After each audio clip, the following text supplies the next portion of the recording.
Game on the line. Williams lofting one for a deuce. He caught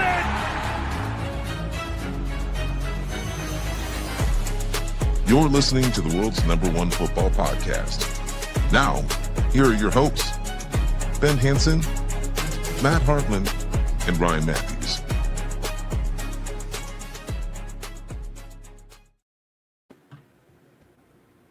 Ladies and gentlemen, welcome back to the Pigskin Project. Things look a little bit different on my end, different background, but we'll be talking about the AFC West as scheduled today. Looking forward to getting into it. Gentlemen, how are we doing? I'm doing great. I'm doing fantastic. Excited to talk about the AFC West here today. This is a really fun division because there are genuinely 3 teams that could win this, and I'd be like, yeah, that makes sense. So I'm just excited to see how we view all of these different teams and how they stack up, and excited to get into it today with you boys. Matt? I am doing good. Very excited to talk these teams. Give a shout out to the audience. We are 8 teams in on YouTube. Already gained some love on the subscriber front, on the like front, the comment front. So just keep that coming. We appreciate any support that comes our way. Just because, just looking to get this thing moving. So. Let's get the show on the road then.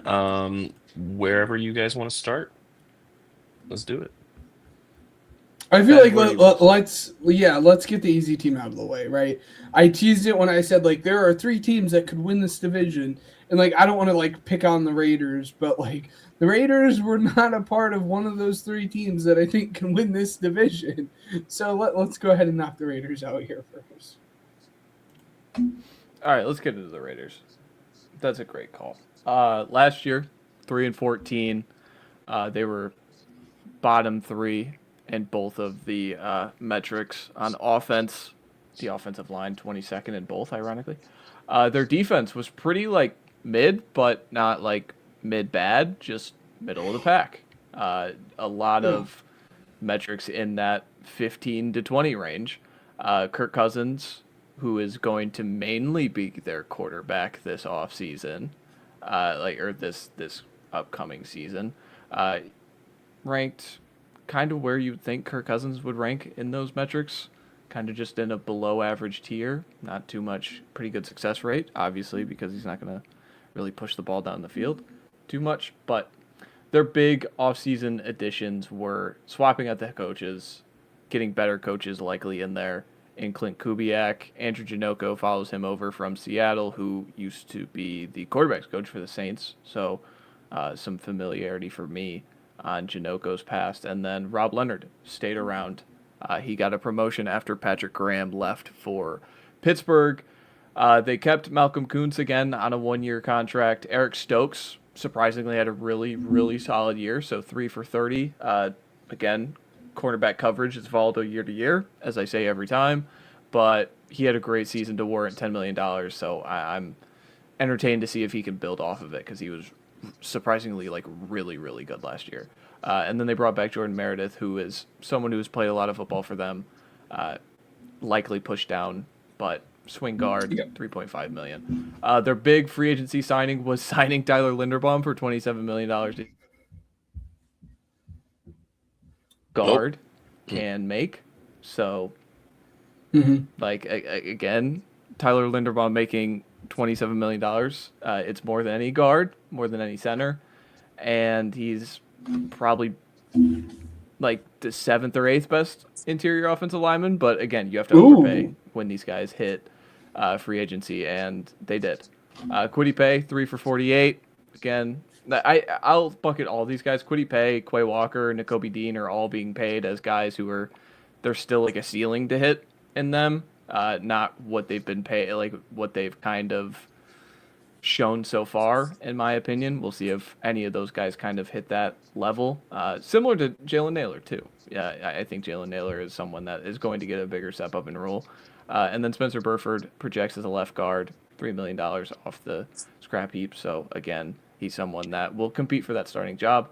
Their biggest departures, I again, like just a ton of these guys aren't good and aren't going to play for teams this year, and they played a ton for the Raiders last year. Like Devin White played 94% of the snaps last year. Jamal Adams and Landon Roberts are both guys who are not going to make a roster unless it's a practice squad.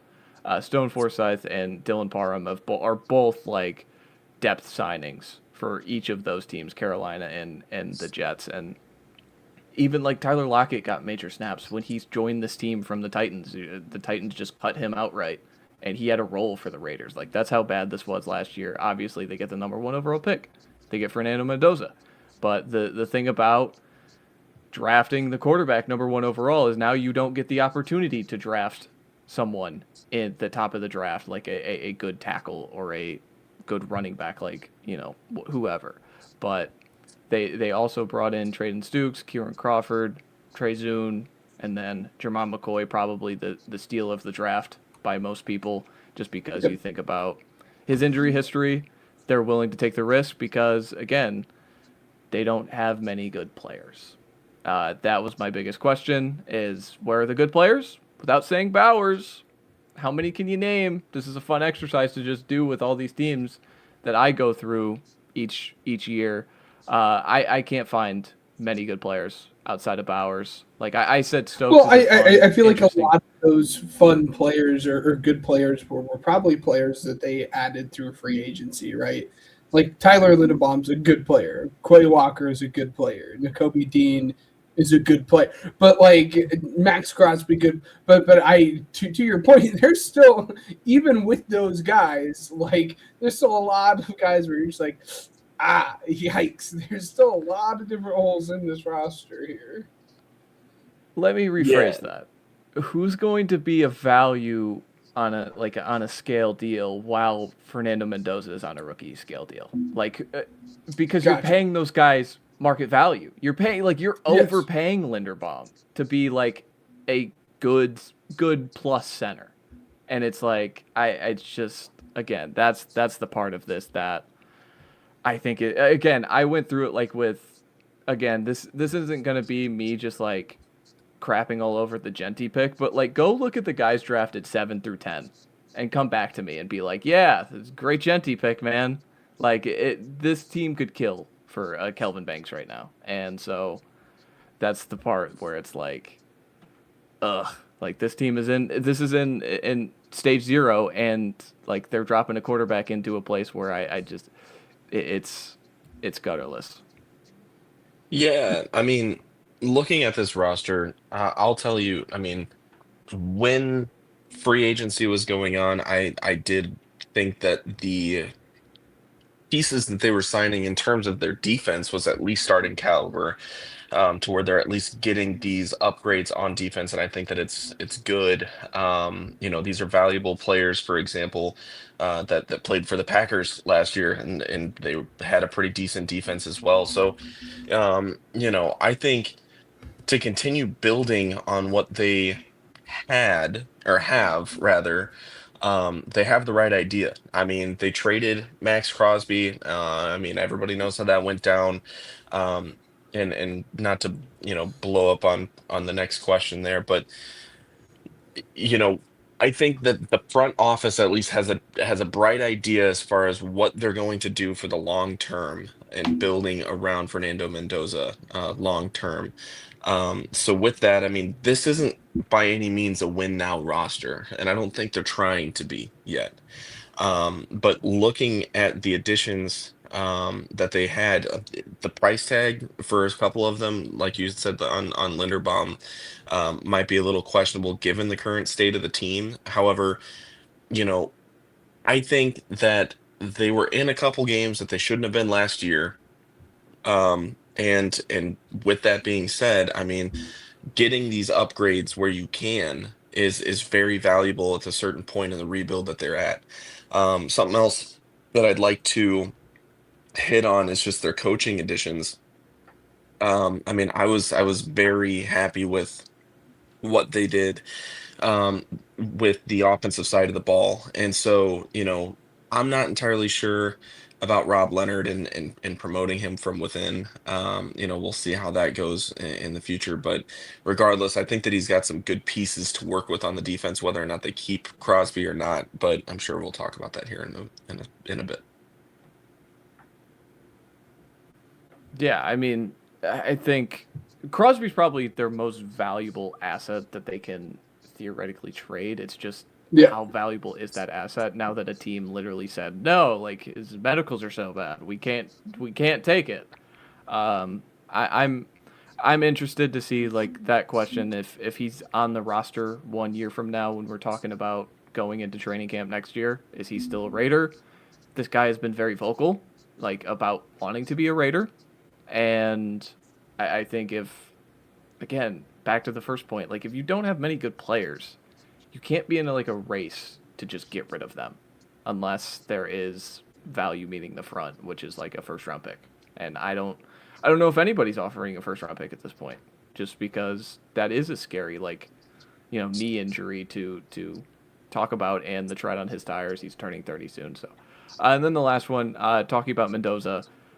This is kind of Brady's operation, and Brady has been very vocal about young quarterbacks and not letting them start as a rookie. And this is what I just said, like this offensive ecosystem is not very fit for a rookie to just be dropped into and, figure it out and be successful. So I don't even know if he plays over 9 games, which is like what the line would be set at, 8.5 games. Like, I really don't. I'm not super sold on he's going to come in midway through the season and play a ton. Like, I think sit him till the bye. They have a late bye. Sit him till that and play him 5 games. Like, I don't know. I want to say, I mean, you hit on Crosby a little bit, so I want to talk about that. I mean, let's say hypothetically the Raiders are, okay, the trade deadline's what, week 8? So let's say the Raiders by then are, 2-6, right? Or 3-5 at that point, and Crosby's got 6.5 sacks. If you're teams that are in contention, i.e., let's say the Niners, right? That are in the division with the Myles Garrett's of the world, and just the Rams in general. To add to that pass rush in a moment to where you're in a good spot in the regular season, what would stop you from sending a first round pick or 2 even in the middle of it? I mean, we saw it from Indy to where last season they wanted to make an upgrade on their defense and they got Sauce Gardner. Whether or not that was a good pick or not, you guys can watch the YouTube videos that we have out for the Indianapolis Colts on that to know our takes on that. But thinking about that move for certain teams, it makes sense if you're in contention and want to make a run. Looking at Crosby, I definitely think the Raiders are taking the approach of, okay, well, if you're concerned about the physicals, watch him because he's going to perform on this defense, and we'll see what the price tag is in at the deadline. But to answer your question that you have on the graphic here, I don't think he's on the roster a year from now. I don't think that he's on the roster 6 months from now. So just to put that in perspective there, I'm not going to throw teams out there just for sake of discussion. But you get the point when it comes to contenders. And Mendoza, I'll leave up to you guys strictly because, when you think about scouting and everything like that, you know a little bit more. I think that it's valuable to have professional tape going into your second year and as much of it as possible. And then get some chemistry going with your guys. But I also understand the signing of Kirk Cousins, and I mean, I couldn't think of a better guy to put him with. So, yeah. But Ben, what do you have on this? No, absolutely. I think at the latest, Fernando Mendoza is probably starting after that bye. I sure hope that he gets snaps before that. But again, I would be absolutely astonished if he is not starting at least by the time they come back from bye week. Just because, again, there's just a lot of players, as we've discussed, that we are just not super happy about. That usually translates to not the best season. When it's not the best season, fans start clamoring. They want change. And then it's really, really easy to throw in and say, okay, hey, you guys want change?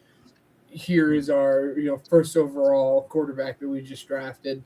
Let's see what he has. So I would be shocked if he's not in by again at the latest the bye, but I would reckon it probably happens before then. But I don't know. It'll be interesting. This leads into a fun discussion about breakout players. Because if you're the Raiders and you want any semblance of having a good season, you hope that you have at least one breakout player, if not more. It was quite hard to find any.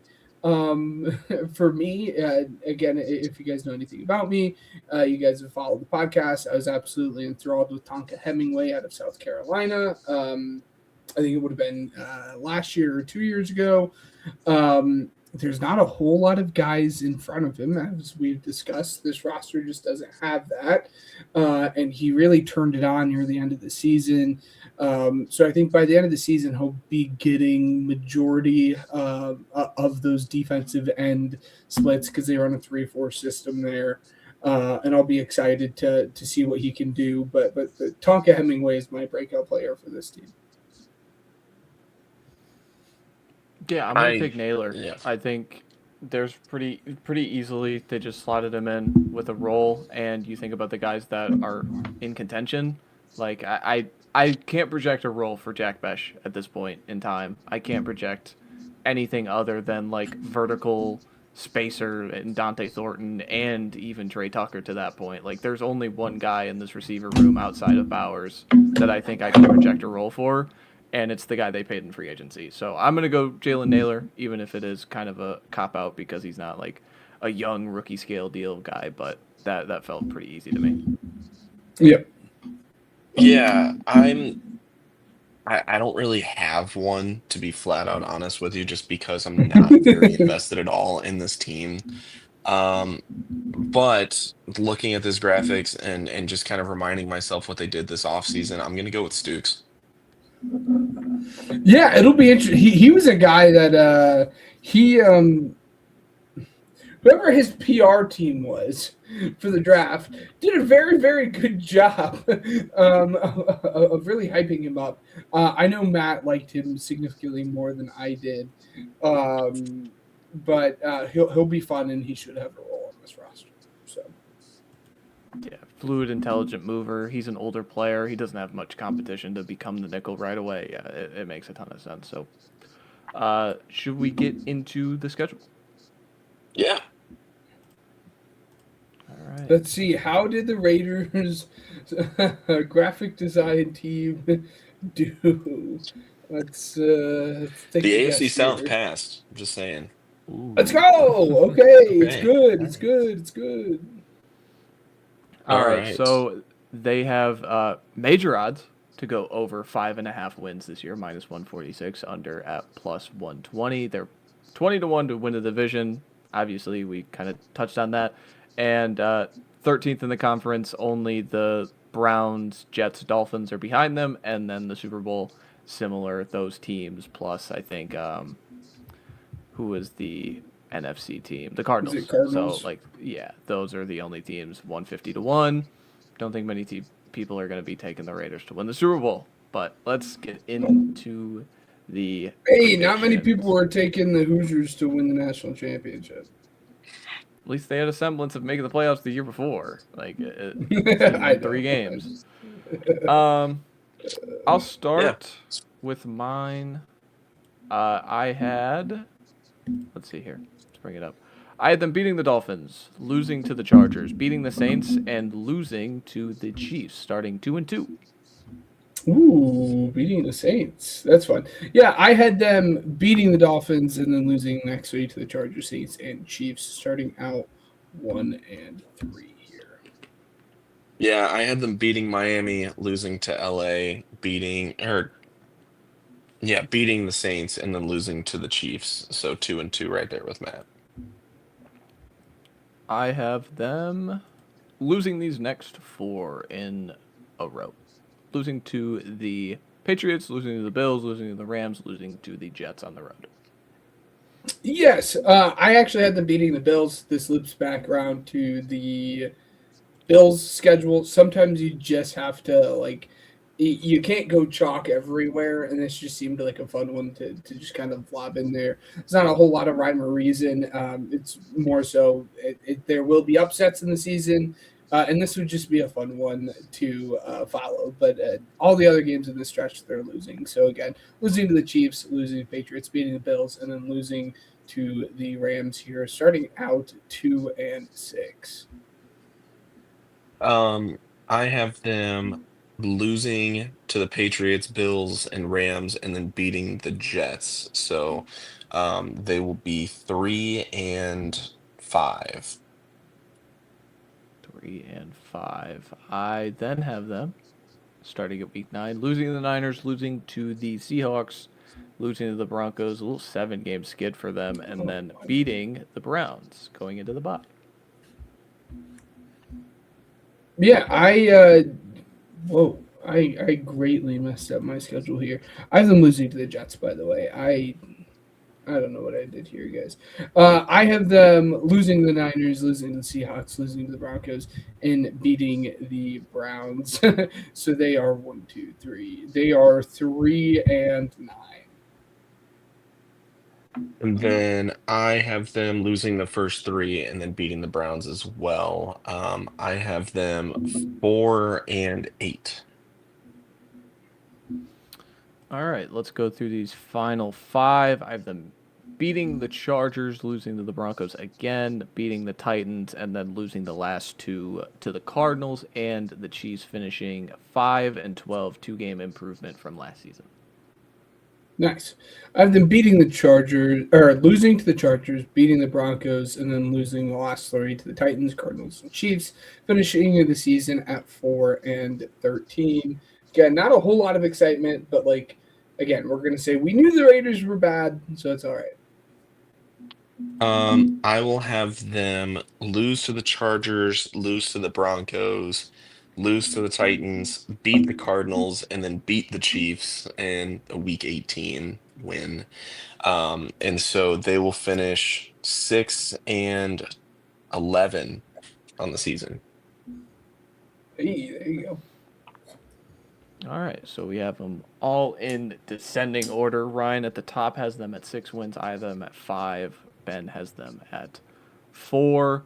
I like what Ryan did last week, so we're going to do it again. What's the ceiling and floor for this team?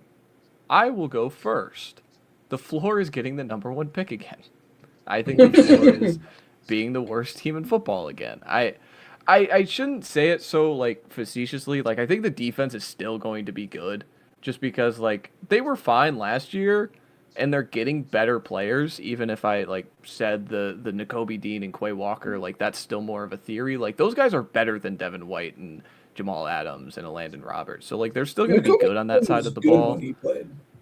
But I still am just, there is... If we see a Bowers, injury-riddled season again, is there, is there anything on offense that gives you hope that this is going to figure it out? Maybe the offensive line is better. I feel like that's something we haven't touched on too much yet, but I think that's the floor. The ceiling, how good does Kirk have to be to win 8 games?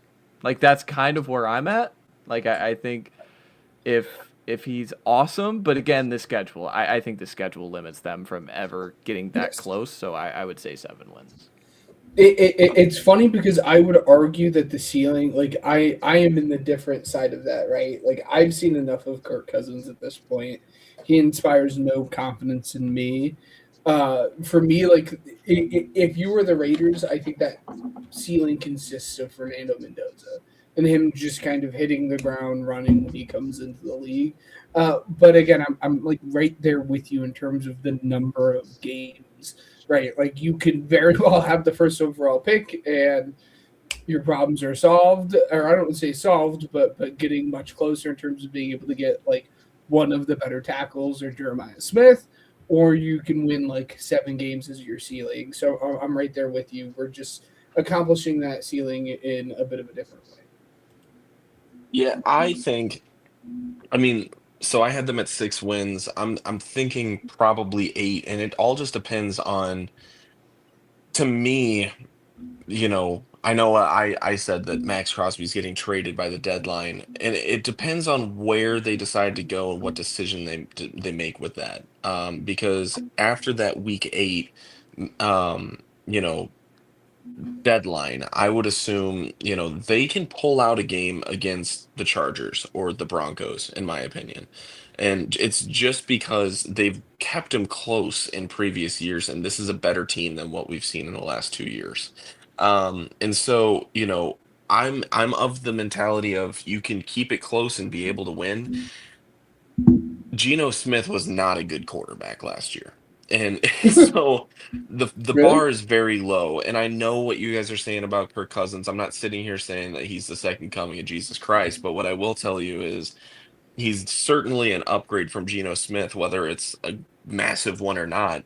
I think Mendoza should play more than Cousins in general, if not the entire season. And I think that Mendoza would do significantly better than Geno would, in comparison to. So I'm setting my ceiling at 8 wins here, and just looking on the outside, in like outside of the playoffs. And then my floor, that's where it gets kind of tricky too, because you play a lot of really bad teams, and I would take the Raiders if you're talking chalk, over, teams like the Dolphins, the Jets, the Browns, and the Cardinals. I mean, spoiler alert, I'm gonna have the Cardinals be like right there neck and neck with the Dolphins as worst team in the league. And so, when I think of bottom 5 in the draft order, I mean, I guess first 5, top 5, whatever. I'm looking at teams like the Dolphins, Jets, Browns, Cardinals, and possibly the Raiders. Um, it's gonna be interesting to see where everything falls, but I'm gonna set their floor at 4 wins. All right. All right. Let us move on to the next team. Where do we want to go next? Hey, I picked the Raiders. So, Ryan, are we talking about Chargers, Chiefs, or what is the third team in this division? Broncos. Broncos. I had the Chargers next, so All right. Oh, Let me okay. pull up the Sure. Chargers. so here's what I've been doing. Like I like keep like a note of like what we have just for future reference. And I just put Chargers next, so I don't know, just to keep it easy on me, I guess. Yeah. All right, the Chargers last season 11-6, back-to-back seasons with Jim Harbaugh going 11-6 and losing in the wild card. Lost to New England. The offense was rudderless just because of, I think, the injuries to offensive line, a guy named Austin Deculus, and so many things just went against this team. They were the only team of the ESPN analytics that ranked both of their run block win rate and pass block win rate 29th or below. They were both 31st and 32nd. So nobody had like 2 bottom 4 units. They had 2 bottom 2 units. So just as bad as it gets on the offensive line. Their Shout out defense. to our Raiders fan really quickly too. I was not paying attention, but this is fun. Our Raiders fan in our comment, you have like a 50-50 shot of like the Raiders actually being good, considering our track record here last year with the Seahawks. So it could turn out very well in your favor here. Anyways, didn't mean to cut you off. No, that's good. That's good. The Chargers defense last year was still very, very good. 5th in both EPA and success rate. The win rate stats not excellent, but Justin Herbert last season, the metrics were poor by his standards, tied for 18th in EPA per play, and success rate dipped below 49%. But they made a monster change in firing Greg Roman and bringing in Mike McDaniel from Miami, And again, I think that's the biggest addition that they could have made this offseason, regardless of any player, any trade they could have made. Mike McDaniel bringing in his run scheme, bringing in his explosive playability to the Chargers was their biggest victory. And then they swapped out defensive coordinator Chris O'Leary from Western Michigan. Again, he was the safeties coach for the Chargers the first year under Minter, so there is kind of like a little, I want to say like he's going to cosplay Minter a little bit. I think he's going to bring the same principles. I think he's going to try and run the same scheme and not change much of anything. And we'll see how that goes, right? One of their big additions also was bringing back Rashawn Slater, who didn't play any snap last year. Is that good? Is that bad? Because he's coming off the torn patella. We'll see, but that is, at this point, an addition.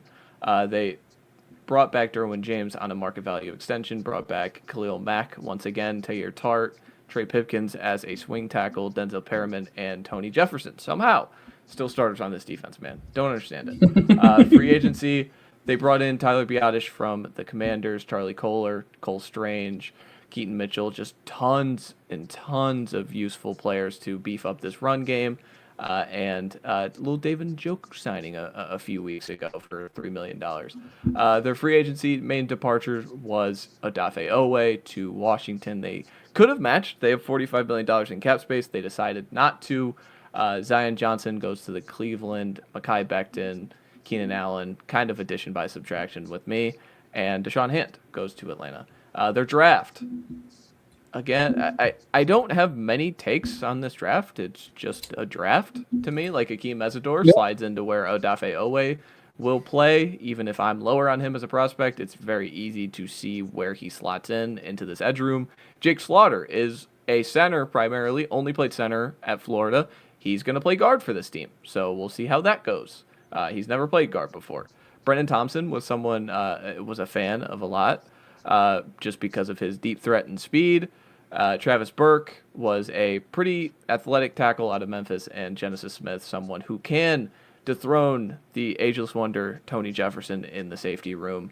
And then we get into the main questions of this team, just both on each side. How good is the offense? Because the offense was barely scraping in that 20th range last season. When you go with Mike McDaniel, like Mike McDaniel was the guy that made Tua good, right? Like, and so I think we all believe that Justin Herbert has more talent in his right arm than Tua does in his body. So I think there is this level of, can this finally be the guy to unlock this offensive firepower? I think they have the players to do it. Amarian Hampton going into year 2. They have a ton of deep threat down the field players. Ladd McConkey is going into year 3. So I think there's just a ton of players here. And then the most important part is this revamped offensive line and the way that Mike McDaniel would want to see it. And then losing Minter. Is the defensive regression substantial? Because, again, just as the offense, I believe they could go from 20th in offense to, like, top 10. The defense could go from 5th to, like, middle of the pack, below average, right? Just because I think it's a sum of the parts defense. It's not a star power defense, and it's more so the scheme and the guy calling it and the guy being very adjustive on the fly in the moment. And we've never seen Chris O'Leary do this. So I keep coming back to that. So I think the defense could be great. I think there is regression going to be baked in, but overall, is it so much so that it kind of limits what they hope in a ceiling? So, yeah, absolutely. I think the big thing to touch on offense, and you know, everyone wants to talk about Mike and what he's going to bring to the offense, which is a massive piece, obviously, but it truly is just having Slater and Joe all be healthy. I mean, when you look at the pass blocking and run blocking win rates here, it was just like a horrific offensive line, and they still were like a manageable offense. So when you add in like one of the best like tackle duos in all of the NFL, again, knock on wood, part of that is you have to stay healthy. It's easy to say, well, you have them back. You have to stay healthy for the majority of the season, but that obviously is going to hopefully get you leaps in bounds better than what you were last year, and I really think that's going to be the big piece. And then again for Minter, Minter's like kind of an evil genius when it comes to this stuff. He did a very very good job, as you said, of pulling like these like average to maybe below average guys to being like a pretty good like defense that like makes you feel comfortable. And now that is gone, so it's going to be interesting because what you had on offense, you kind of are losing here on defense. So how much do these two play off of each other, and how much do these two impact each other here when we're talking about the success of the Chargers this year? Yeah, I mean, looking at the offense, I feel like we ask the same questions almost every year when it comes to Herbert and the receiving core. I would have loved to see a team like this get an AJ Brown. Like, you know what I mean? It would have been so useful for me because, I don't know if I'm still in on Q or not, and I know he had a little bit of some shine last year. Lad's still serviceable, but questionable. It seems like every week. I mean, as a fantasy owner, that really sucked. But looking at the defensive side of the ball, that's the one that really worries me. And the cool thing is, I mean, for the Chargers, they were really good on defense. So I mean, if they regress just a little bit, they could still win some games because, as you had shown, their defensive EPA per play was fifth, and their success rate was also tied for fifth. So, you know, it's a weird team for me to predict. I'm also trying to be impartial because I've said in episodes previous that I'm a closeted Chargers fan. But by all means, I'm excited. There's a couple signings that make me pretty happy. David Njoku signing with a team that could compete for a playoff spot and make a run. Khalil Mack, still on this team. I mean, 18 mil a year for 1 year is kind of crazy for me, but you get a guy that's still producing at a veteran stage of his career. And so I'm overall excited to see if the offensive line can improve, like you had said, just because again, it's another conversation that we have of, because Herbert doesn't really do all that great after, with the pass rush. So I don't know. I'm looking forward to it, but the offense, the weapons confuse me. I don't understand how they can be so productive. Hampton coming back is another question that I have. Like, I would hope that he comes back at full strength and everything's fine. But after missing so much time, I'm just curious to see how he returns and in what fashion, if he because he was dominant when he was making his real debut, I guess. And then that injury hit. So, I'm again very high on Hampton as well, but just kind of concerned. But I would imagine he'd be fine. So but looking at this team, I'm just excited to kind of dive into the schedule. No, that's kind of perfect. You kind of segue me right into the last segment here in terms of breakout players. For me, it is really like I hate to like lump all three together, but it truly is like all three. Just this entire running back room. I am really really excited to see how everything plays out. Mike has historically used multiple running backs. Obviously, not at like the same time on the field, but he really leans into the idea of just like running back by committee.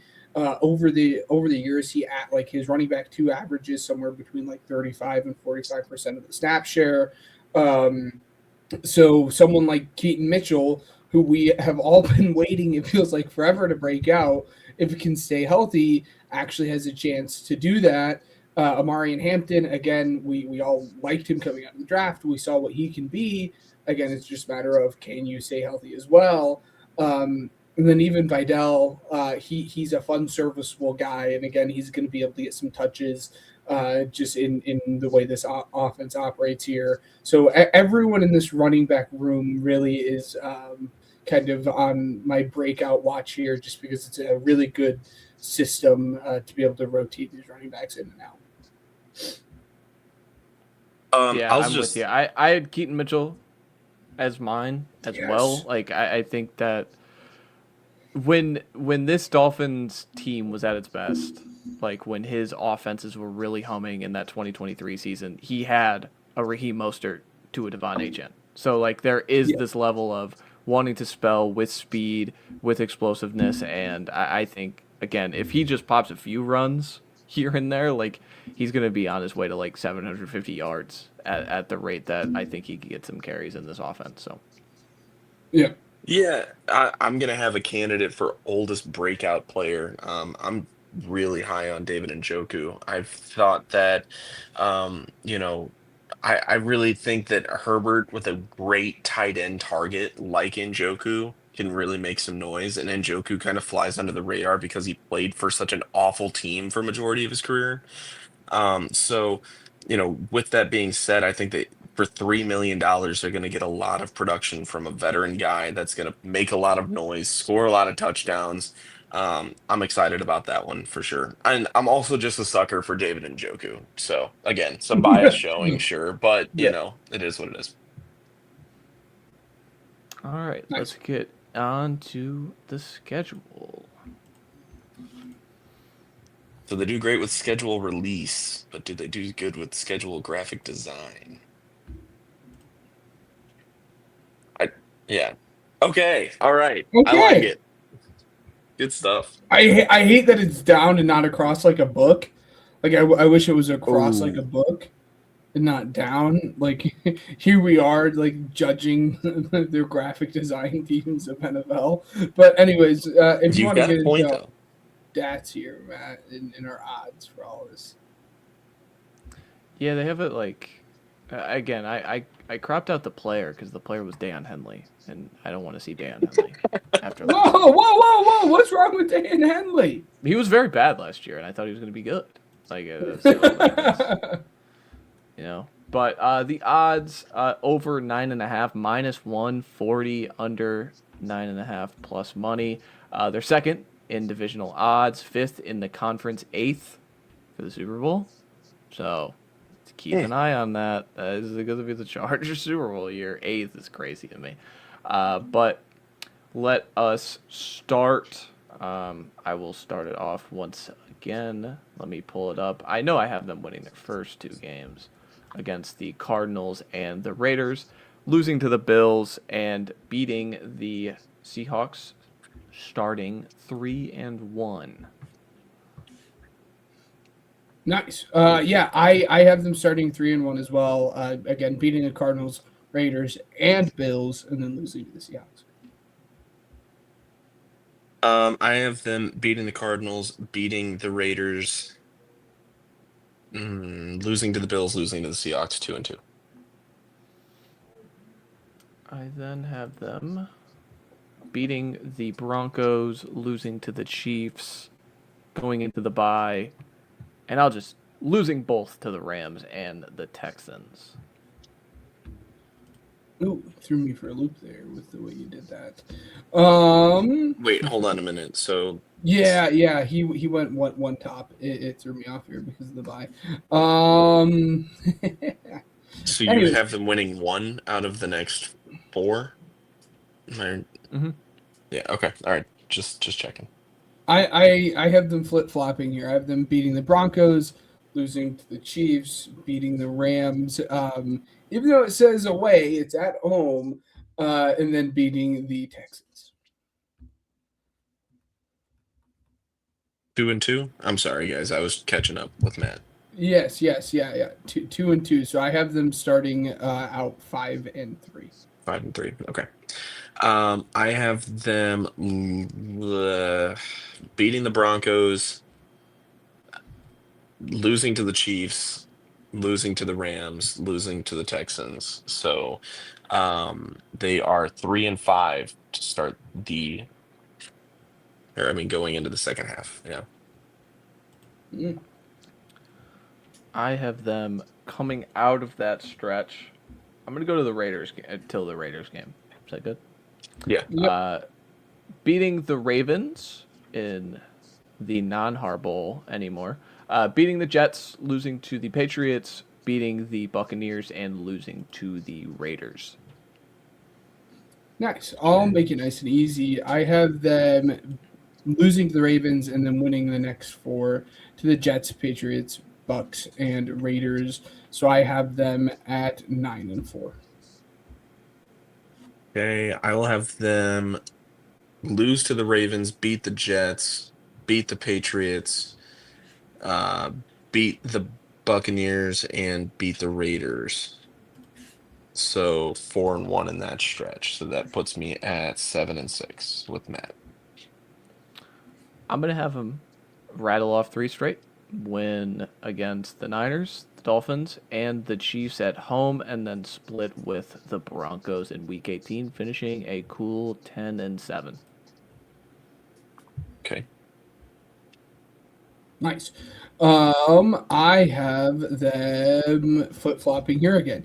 Beating the Niners, or losing to the Niners, beating the Dolphins, losing to the Chiefs, and then what will come down to be a very, very, a must-win game for either of these two teams. I have them beating the Broncos, putting them at 11-6, with a hopeful division championship on the line. I will have them losing to the Niners, beating the Dolphins, beating the Chiefs, losing to the Broncos. So they will be 9-8 in my book. So to recap, I have them at 9-8, Matt at 10-7, and then Ben at 11-6. To start us off for ceiling and floor, I'll start with the floor and just say 7 wins. And then the ceiling, I'll put with Ben at 11-6. Yeah, I am very obviously. It's hard for me to say the ceiling for this team is the number 1 overall pick. Obviously, that's just not the case, because I do think that they have enough pieces on offense. Again, there's a route for them to be bad if pieces on this defense doesn't come together. This offensive line can continue not to stay healthy. I would argue that their ceiling is 6 wins flat out, just because I think that you could talk yourself into the aggression on this defense of being that bad. Again, obviously, I don't think it is. I'm the highest person on the Chargers of 3 of us here. And again, I think their ceiling is pretty close to where I have it. I would say probably around the 12 or 13 mark. If everything just goes great, your defense doesn't miss a step, and everyone on offense can stay healthy. Yeah, I have a struggle with the ceiling just because I think there's an attainable world. This is a top 3 offense in football, and their defense is enough. And that's very similar to the recipe the Jaguars had last year to win 13 games. But I think this schedule is just too hard to navigate to get to 13 games, especially in that division. So I'll settle for 12. I'll settle for a 12-5 being the ceiling. And similar to you guys, I think 7 wins. Again, the defense just takes enough of a step back, and the offense doesn't take the leap that I expect them to be. And maybe they just take a leap into being 14th. And it's just not enough to sustain the defensive regression. But yeah, 7 wins is my floor. 12 would be my ceiling. Nice. Okay. All right. Let us move on. I will pick the Kansas City Chiefs this time around. The Kansas City Chiefs, 6-11, third in the division, missed the playoffs, didn't make the AFC title game for the first time since Mahomes' rookie season. Their offensive EPA before Week 15, when Mahomes went down, still both of those numbers ranked 6th. So again, even the metrics are still favoring this team. Again, even if I disagree a little bit on that stuff, the pass block win rate and run block win rate kind of flipped on its head. Second in pass block, run block was 25th. Their defense was right where I think they were shooting for a little bit there, 15th on both. And Mahomes was still pretty good, top 10 in both EPA and success rate. Their big coaching change was soft firing Matt Nagy, hoping the Titans would hire him so they didn't have to fire him, and then firing him to bring in Eric Bieniemy from Chicago. So maybe some of that, pixie dust of Ben Johnson's playbook rubs off onto an Eric Bieniemy playbook. That'd be interesting for this team. Patrick Mahomes signed a monster extension. He was tired of playing at not the number one quarterback in football money, and he took an extension to do that. Travis Kelce came back for $12 million. It's why can't we ask Kelce to take a hometown discount? Because $12 million for the production he's given us is just not worth it to me. They brought back Tyquan Thornton because they had to. Drew Tranquil and Mike Caliendo to be a swing guard. They traded for Justin Fields. That is very important because we don't know the status of Mahomes if he's going to play week 1. I know he's shooting for it. I'd likely assume, I'm probably 75-25 that he's going to, but that 25% still exists, right? Free agency, their big swing was on Kenneth Walker to reinvent this offense. Alohi Gilman in the secondary, Kyrus Tonga along the defensive line, and then 3 kind of swings in the secondary, Kyrie Elam, Kader Kohu, L'Jarius Sneed. I'd bet 2 out of those 3 don't even make the roster, to be honest. We'll see, who sticks. And then we get into their departures. The main departure is Trent McDuffie. They traded away pick 29 and a 2027 third-round pick. Wanya Morris to Atlanta, kind of depth tackle. And then Jalen Watson, Byron Cook, Jawan Taylor, Juju, Charles Omenihu, Hollywood Brown. A lot of these guys, Leo Chenal, a lot of these guys are just staples of this Chiefs run. So it's kind of weird to see them just not be here anymore. All of a sudden, it's just flipping a switch. There's not many teams. Again, it's one of the things that I don't admire about the Chiefs, but it's they are unapologetically them. They are willing to make massive swings like this and just change over a roster in the way that they did. And they did it in the draft as well. Trading up for Mansour Delane, giving up the 60th pick or something like that to move into the 6th overall pick to take Delane. They took Peter Woods with the pick that they got from the Trent McDuffie trade. R. Mason Thomas and Jaden Kennedy, who is going to be their starting nickel, stand on the table for that one. And 3 more day 3 picks, including Cyrus Allen, someone that I've heard is getting buzz already. If you're a day 3 receiver for the Chiefs, you get buzz. Don't worry.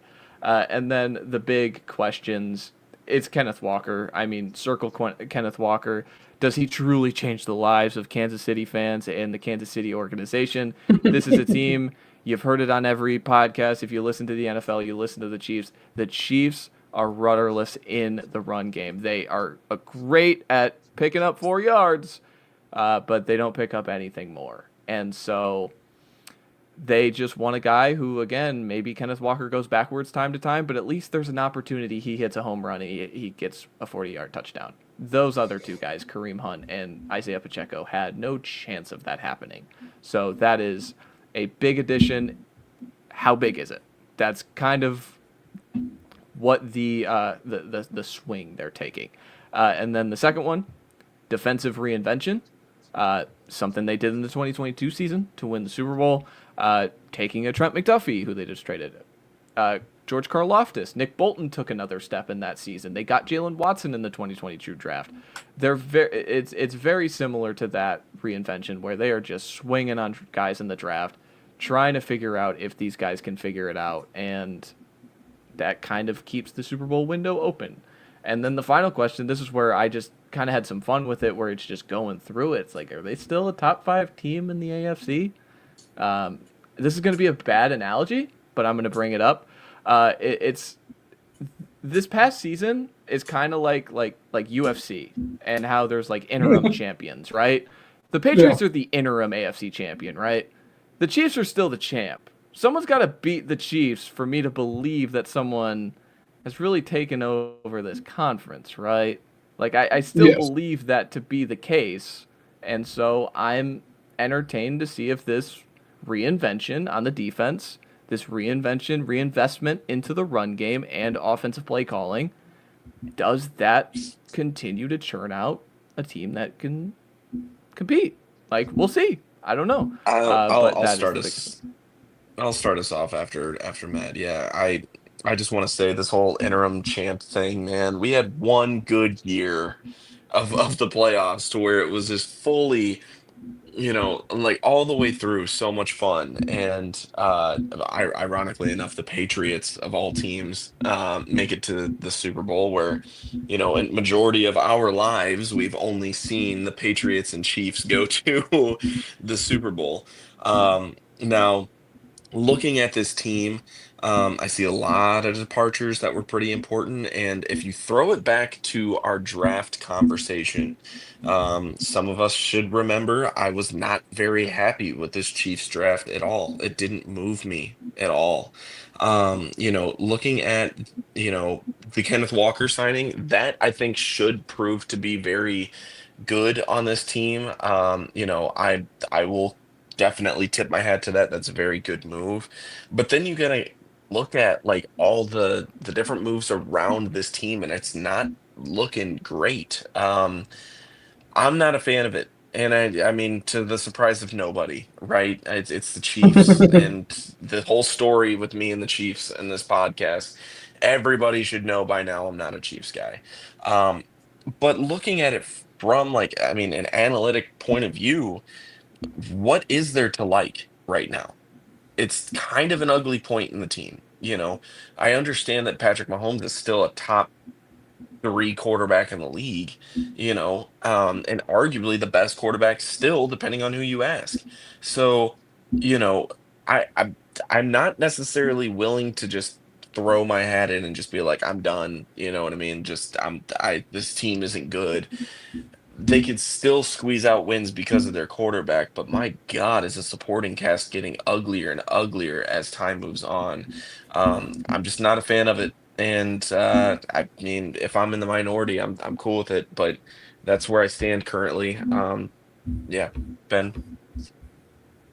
No, I'm not quite there on the supporting cast. This is at least on the offense, it's very similar to the same supporting cast that we've seen over the last couple of years, with one key addition of Kenneth Walker, and then on the defense, again, you have some changes, but I don't necessarily think change means a bad thing, right? Again, as Matt said, we've kind of came accustomed to this, and Spags is just kind of very, very good at just building a good defense year in and year out. So it's just I'm not very worried about this team at all. I think with a healthy Patrick Mahomes, the Chiefs are just going to end up being the Chiefs. And I hate to say it, much to Ryan's chagrin. I think they will probably end up being one of the top teams in the AFC again.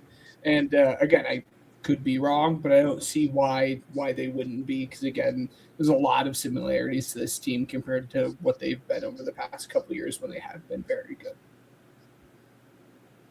How would you guys feel if they listened to Stephon Diggs and signed him? Like, how would you feel about the supporting cast if we just dropped Stephon Diggs into this thing? I don't like the confetti picture, man. That's so gross to me. Just thinking about I'm it. just saying, like there are players to sign at receiver that I think they can add to this, to where it's like that guy can still be a difference maker. And so I've kind of come around where it's like, I don't, again, this is all about run reinvention. Eric Bieniemy is coming over from being the running backs coach from Chicago, who Ben Johnson is known for his run scheme. Like there's just a lot of reinvention in the run game, to where, like, again, is Rashee Rice gonna play like 6 games this year or 14? Like, nobody knows anything about that guy. And Xavier Worthy just has not been a good pro. So like, it's, again, I'm with you guys where it's like, Mahomes, save us in the passing game, please, every single time. But like, if you're telling me it's that offense with a capable run game, I'm really interested to see what it looks like, because it's never looked like this. This is completely different, so it is really entertaining to kind of mention. With that point, I almost want to relate it to the Bills situation, right? Because you look at their receiving core for the last several years, it's who's going to make these plays, or not several, rather, but since Diggs has left, They went out and traded for DJ Moore, but I mean, the question for the last couple of years was who is Josh Allen throwing to? And looking at Patrick Mahomes, I mean, with the current suspensions and just overall questions around Xavier Worthy, like you had mentioned, you start to ask those same questions, especially when Juju Smith-Schuster and Hollywood Brown end up leaving Kansas City. Um, you know, and then you look at the other side of the ball, like Buffalo's defense has never been flashy great. You know what I mean? It's just been kind of like gritty, I guess is the word I'll use. So, and the Bills have been consistently good with that. So, like to your guys' point, like they could win games, and I could be wrong, and that's fine. And they've got the quarterback and the structure to do it, the coaching and everything. So I could very well be wrong. I think you guys made a good point there. So I just wanted to point that out. Yeah, and I bet they're stealing a little bit from the Bills. They're like, oh wait, we can have a good run game and offensive line for the quarterback. Like that's allowed. We don't need Mahomes to throw 700 times a year. Like they're finally figuring that out. But get to the schedule. Whoa! Don't jump the gun there. I have a couple different players that I think are fun little breakout players. I have two. Because I have two, I will let you guys go first. Kenneth Walker. I have Josh Simmons. Did you just say Kenneth Walker? Dude, I don't care about this team. I'm not high on anybody. Well, the don't draft care sucks. doesn't necessarily. There's a. Anyways, Matt, who is your guy? I have Josh Simmons. I think again, like I'm kind of stamping my flag on everybody who's a tackle in the 2025 draft class who's not technically a guard, Will Campbell, is going to be good in the league. And so I'm throwing Josh Simmons into this list as well. I hope I don't step on your toes as well, Ben, but Noah Williams, outside corner. I'm expecting him to be a good player. Yeah. See, okay, so that's why I ended up picking two players, right? My head immediately went to Josh Simmons, and I'm like, no, I can't pick Josh Simmons. I know Matt will pick Josh Simmons. Then my head immediately went to, okay, Noah Williams, and I'm like, but there's probably a very good chance that Matt will also shout him out. So Noah Williams is definitely one of my guys, one of my two. The other one was a guy that like I was like fairly low on compared to consensus for the draft, and is a rookie. That's R. Mason Thomas, and again, I like as a prospect wasn't like super high on him. I thought he was fine, but like this is the perfect situation for him to be like put into, because like the one thing that he can do is rush the passer very, very well, and the Chiefs really don't have any closers outside of Chris Jones. So if like this guy can just play on third downs, and we say you don't have to worry about being a run stopper at all. It's third down, just go out there and get the quarterback. Like this is the perfect situation for him. So he is like the other guy that I thought would be worth talking about here for the Chiefs. So if I made Ryan's stomach turn with the Diggs conversation, like this is a Joey Bosa team if I've ever seen one with their edge room. Like this is so silly with the way that like R. Mason Thomas is the only guy who could really like rush the passer with speed off the edge. So no, I'm with you on that one. Like that is, they need some guys in that room desperately. Justin Fields breakout guy. Kidding. I had to say it. All right. The Chiefs odds 10.5 is plus money, plus 115 minus 140 on the under. It's kind of a flip of the Chargers, except it's an added one game. They are the division favorites. I didn't know how you guys would react to that, but that is the truth on unnamed sportsbook because they don't sponsor. Didn't the Broncos just win 12 games? Like no, they won 14. 14. Even their better. Conference plus 770, fourth in the conference, and then they were tied for fourth with I think the Patriots and the Eagles for the Super Bowl. Correct me if I'm wrong, but that is the odds. Who wants to start for the Chiefs? I'll start us off. We'll Yeah, do just top Ryan row needs to here. start us off. Well, let's do groups of 2. 2? Yeah, it's 6. You say that as if it's like so many. It's 6. I was just going down the rows, man, even if it's just 2 games in the second one. 2 games? What?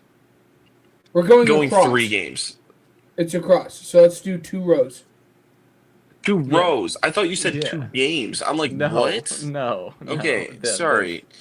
Long day. That's Anyways, what I thought. sure. Yes. Yeah, by all means. 2 rows, great. Yes, you're spot on.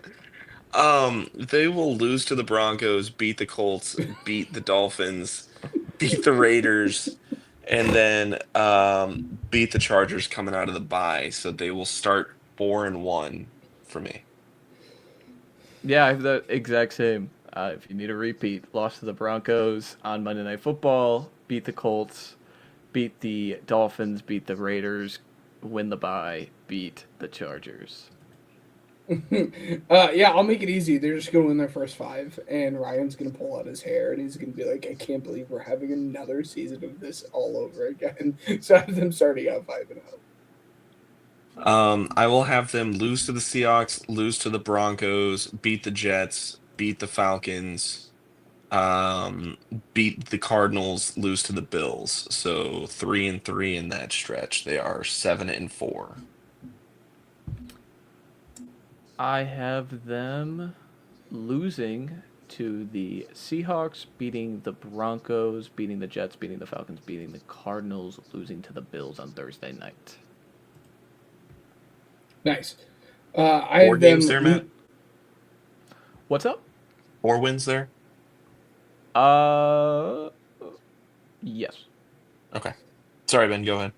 No, you're good. I have them losing to both the Seahawks and Broncos, but winning the next 3 to the Jets, Falcons, and Cardinals, then losing to the Bills, which puts them at 8-3 thus far.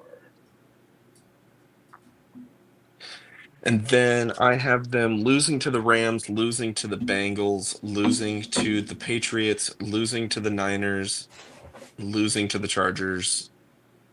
And then, did I have the Raiders beating them in Week 18? I think I you did. You did. Yeah, so they lose out. So that's 7-10 for me.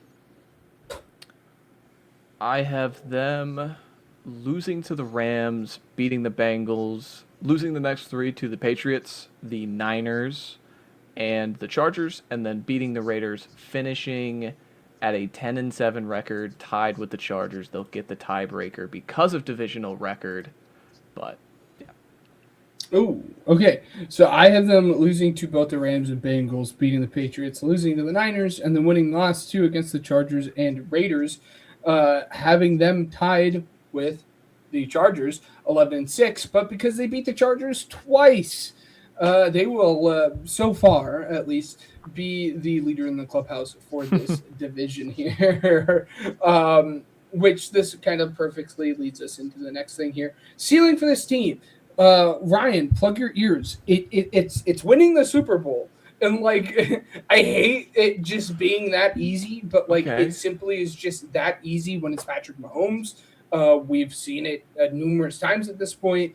Again, a lot would have to go right for you to say, yeah, the Chiefs won the Super Bowl, but it absolutely is just them winning the Super Bowl, and we're just saying, well, the Chiefs are back again, and here we are. We're gonna have to deal with this. But as long as everyone stays healthy, I have their floor probably right around where Ryan is at, around probably the 6 or 7 win mark. Again, you can talk yourself into some offensive struggles because of the pass catchers that they have. Defense, you can say, there's not a whole lot of guys along the defensive line outside of Chris Jones that really gets you going. But yeah, I think they are much closer to that Super Bowl ceiling than they are to that 6-win floor. Yeah, I'll put their floor 1, 2, 3, 4. I'll say 5 wins as their floor. And then their ceiling, like I said, I very well could be wrong. Looking at it like they're the Bills, you know what I mean, with that defense performing in a gritty way, and the offense just clicks in any way just because it's Patrick Mahomes, Eric Bieniemy, and Andy Reid. I would say divisional round loss for this one is my personal thoughts. I feel like there's a lot of better teams in the AFC that I would take over the Chiefs in their current structure right now. You know, just to name a few, the Patriots, the Bills, the Broncos. I would say, did I say Patriots already? I don't know. But just to name a few, Ravens, throw them in there as well.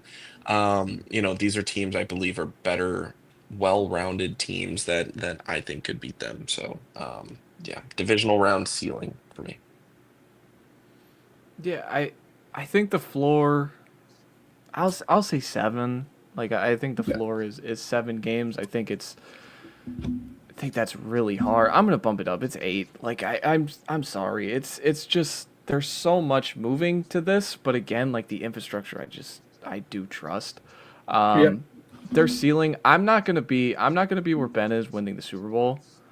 But I think it is playing in the Final Four. It is being like it is winning like 12 games. So I'm gonna fence right here. I'm gonna say like 8 to 12 is the floor ceiling, and I put them at 10 and have them playing in the conference title game. But yeah, it's again. I think the talent on defense really needs to show up because like dissimilar to the 2022 run is Chris Jones isn't 28 anymore. Like Travis Kelce isn't still like a 1,000-yard receiver, and that was a part of that run. And so I'm really interested in what this looks like more so than like projecting out can they win the Super Bowl. Like I just want to see it, if that makes sense. I'm gonna change gonna... mine. I'm gonna change mine briefly here, Matt. I'm sorry for cutting you off. I'm just gonna give them one more extra win here to finish 8-9, strictly for like an extra, I don't know, Mahomes factor somehow, pull us from behind win there, and say that I think Ben said it, 6 or 7 wins is their floor there. I feel like I'm being too critical because they're the Chiefs, and I feel like that's kind of lame. No. So I mean, I'm not big on the roster. That is what it is. I think an 8-9 season is still somewhat competitive, but yeah, I don't know. I'm sorry. One win doesn't make that much of a difference, but it's still worth noting for the schedule predictions. So I have them at 8-9. Yeah, this is a weird schedule because like all of them. I mean, facing the NFC West does this to you, right? Like, and now you have to face 3 definite playoff teams if they're healthy for all of these division teams. Like, I think about like a Chiefs 8-9 season. What would happen? Like, what would they do? Because you can hand wave a 6-11. Oh, Mahomes got hurt. We just got the regression luck. Oh, blah blah blah. This and that. If you miss the playoffs again, even after this like reinvention and this like change to where it's like we're gonna run the ball, we're gonna play defense, and Mahomes isn't gonna be limited in terms of like we're not gonna put so much on his plate. I wonder where they go next because there's not like an easy answer. There's not an easy off ramp, and yeah, it's when you have Mahomes, you have to compete for Super Bowls, so it's entertaining. But that is all for the Chiefs. To recap really quick, just in case we didn't, because I don't remember, Ben has them at 11-6, Matt at 10-7. I have them at 8-9. Yep. All right. It's so funny recording this on my iPad because my face just looks so big in the frame. It's so funny to me. Dude, I just like every time we close out of the graphic, be like, "This is the guy talking about our team." It's taking up the whole damn frame. All right, Matt's favorite team. Let us get into the final team in the AFC West, the Denver Broncos. 14-3 last year, first in the division, first in the conference as well. Lost in the conference title game to New England in a snowstorm in which they had to play Jarrett Stidham. They were 13th in offensive EPA, 20th in success rate. Really good win rate metrics along the offensive line. It's been a steady, plus for this team over the past 2 years. And then the defense was awesome again. 6th in EPA, 1st in success rate. So what that tells me is some turnover luck could come their way this year, being 6th in EPA and 1st in success rate. Both their win rate metrics were top 5. Bo Nix, metrics did not favor Bo Nix as much as you would think. 21st of 37 and 28th in success rate. Their coaching changes, they didn't do much this offseason, so I'll go quick on this one. Davis Webb, to keep him from not going to like the Raiders or the Bills, Sean Payton had to give him play calling duties, and he's the offensive coordinator now from the quarterback's coach. They kept all their like fringe free agents, J.K. Dobbins, Justin Sternad, Alex Singleton, all those guys, kind of guys just on the fringes that they liked them more than you. And they then made the massive splash to trade for Jalen Waddle, trading their first-round pick this year, the 94th pick, and 130. But they got back 111, we'll talk about. And they lost John Franklin Myers. That's really their free agency. And they swapped out depth safeties.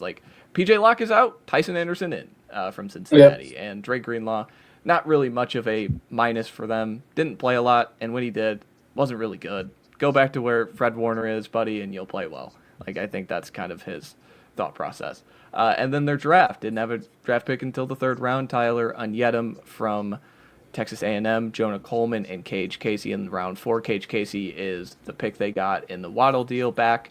And then they traded up for Justin Jolie out of NC State, the tight end, and they had 3 round 7 selections.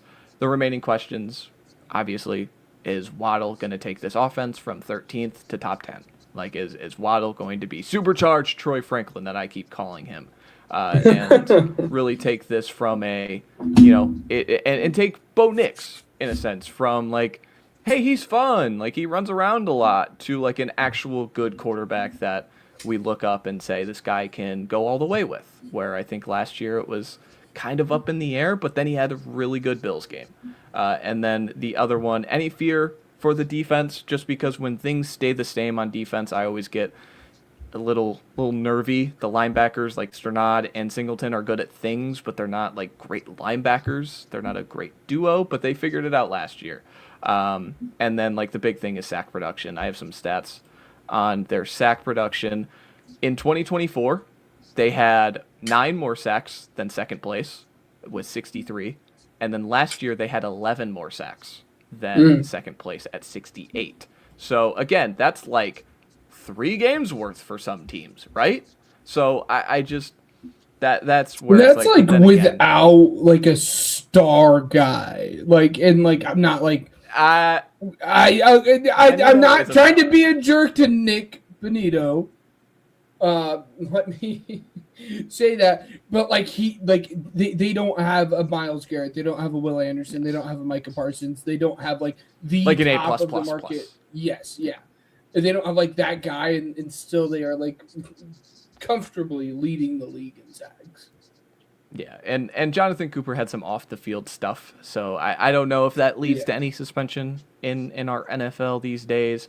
But that's something to think about. That was really all I could really come up with. A lot of this stayed the same, so it's kind of, can you fight off regression in your own room, right? And fight off the maybe Bo Nix and Sean Payton off season, talking about the ankle injury and stuff like that. Have you guys seen that? Where Sean Payton said this ankle injury was bound to happen with Bo's history. So I thought that's been fun, but yeah, Sean Payton doesn't pull punches. I know very, very well. But what do you guys have on the Denver Broncos and their offseason? Very tame offseason, but a very big addition in Jalen Waddle. Yeah, they didn't do much. When you go through and you look at their roster, you're this is basically the same roster as last year, aside from the big splash addition of Jalen Waddle. But when you win as many games as you did last year, you feel comfortable saying, yeah, we don't have to be flashy. We don't have to go out and add all these different pieces. And we feel comfortable just adding a very good wide receiver and calling it a day. we will see. This is kind of like that same situation that I was in with the Jaguars. Like, I'm not fully convinced that like this is where you are as a team. And I very well could be wrong, but I think you are much closer to like middle of the pack than where you ended up like finishing the season last year. Again, a lot of that, comes down to your belief on Bo Nix and what kind of quarterback he is, which again we will get into with the predictions here. But again, I'm not knocking them for not making a whole lot of moves after you win 14 games last year. Yeah, not even just 14 games. You have to acknowledge the fact that they lost the AFC Championship by 3 points by starting a quarterback and losing the game on a controversial interception. You know what I mean? They were that close to going to the dance, and I think that they could make another run at it. And not to mention Jalen Waddle.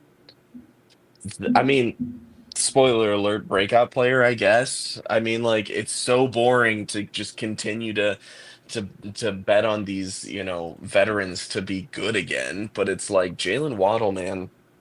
Again, another one of those players that fly under the radar, and he's going to this team that needs a guy like Jalen Waddle to perform. And the coolest thing about it too, when you look at Waddle and his time in Miami, he was kind of asked to do a lot. I mean, considering Tyreek was there as well, but I mean, with all the injuries and everything, just his overall tenure there, he was asked to do a lot. And now you're throwing him in a wide receiver room with Cortland Sutton, you know what I mean, and Marvin Mims, to where, these are guys to where you can throw to, people other than Jalen Waddle, which is good for Waddle. Like, it's Yeah. awesome to have more weapons, and especially for a guy like Bo Nix as well.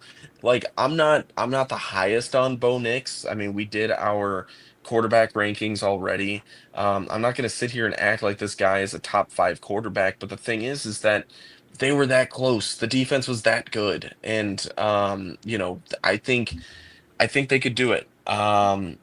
So the additions that they made, the very little ones that they did, cool. Now losing John Franklin Myers to Tennessee, that was going to happen. He was due for a big payday right at the start of free agency that was projected by just about every news outlet you could read in. Dre Greenlaw as well. I think that that's a pretty decent loss, but looking at the percentages that you put in here, Matt, like, maybe not as significant as I thought. So I mean, when you look at it, you guys nailed it. This happened off season, you know what I mean?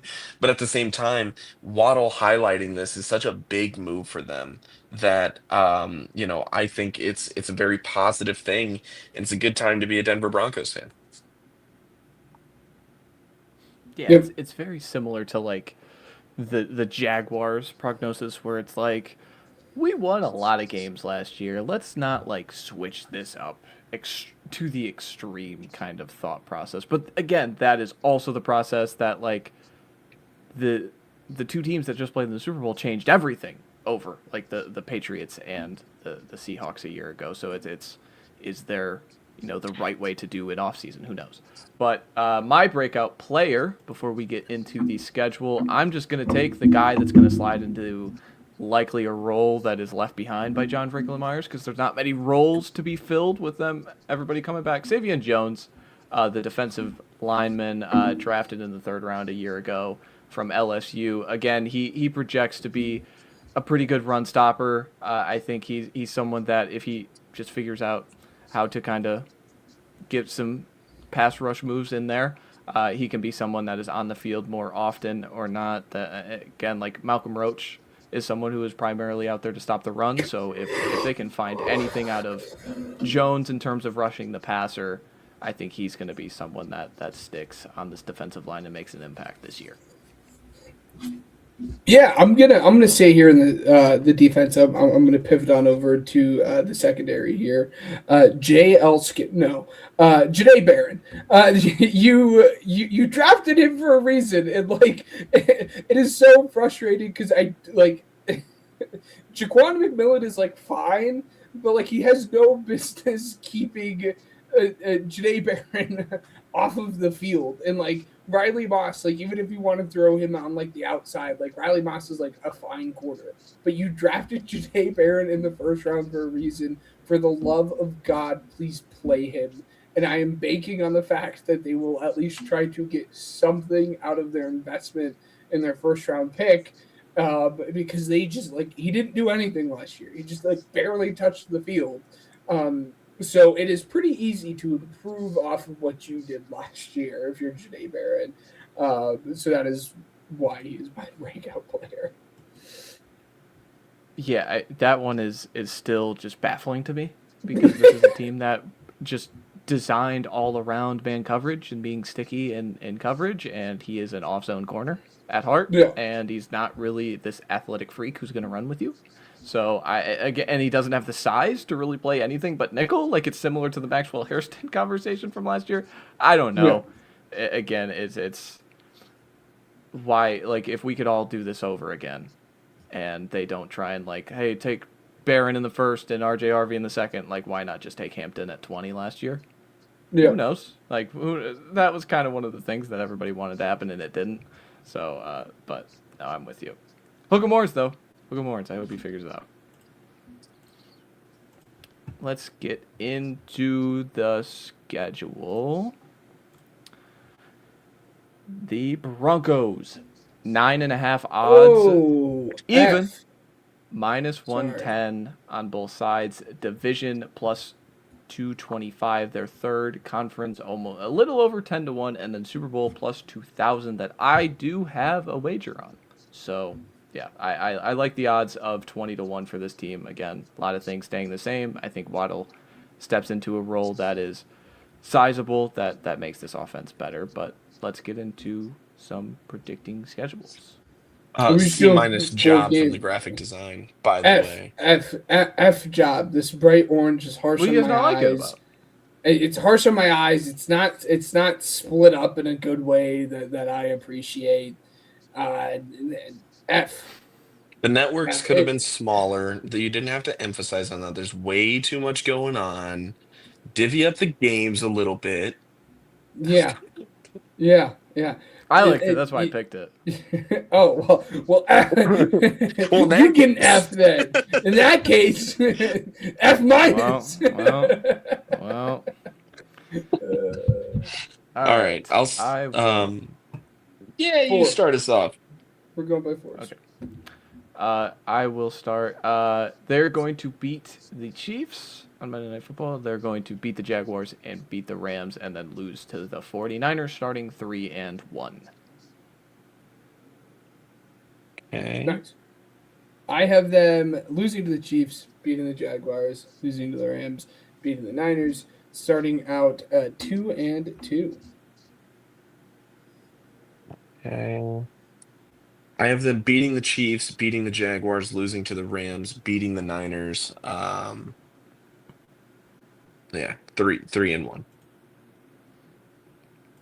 All right, keep it going. I have them losing the next two to the Chargers and Seahawks, and then beating the Cardinals, and then splitting with the Chiefs, losing Week 8. Nice. I have them losing the first two games here. And then obviously we'll go game by game, but they're not going to lose for a very long time after this. So again, I have them losing to the Chargers and Seahawks, but then I have them beating the Cardinals and Chiefs, which will then start a very long run for them here. So 4-4 thus far.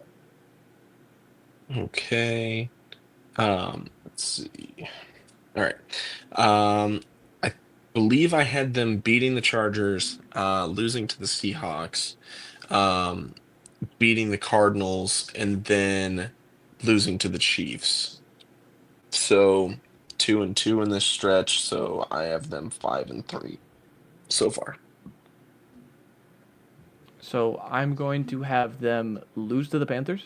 So they are 4-5 at the bye, in which Sean Payton walks into Davis Webb's office and rips the play call sheet right out of his hands.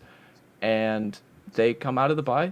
They are going to beat the Raiders. They're going to lose to the Steelers, beat the Dolphins, beat the Jets, save the rest. Well, that actually works out very perfectly that you broke it up into those 5, because I have them winning 5 games here. I have them beating the Panthers, beating the Raiders, beating the Steelers, beating the Dolphins, and beating the Jets. Again, in this stretch of games, they would have won 7 straight, including the last 2 that they just came off of. 5, 4, 7. Math is hard. I'll let you guys know what the final record is at the end, though. Yeah, I have them beating the Panthers, beating the Raiders, beating the Steelers, beating the Dolphins, beating the Jets. So they are 10-3 going into the Final Four. Yeah, I'm gonna have them close it out, beating the Raiders again, beating the Bills, beating the Patriots, and beating the Chargers, winning the division at 11-6, closing on a massive win streak. I think this schedule sets up greatly for them, just with all the bad teams they're playing in the back half of the season. So yeah, 11-6, winning the division.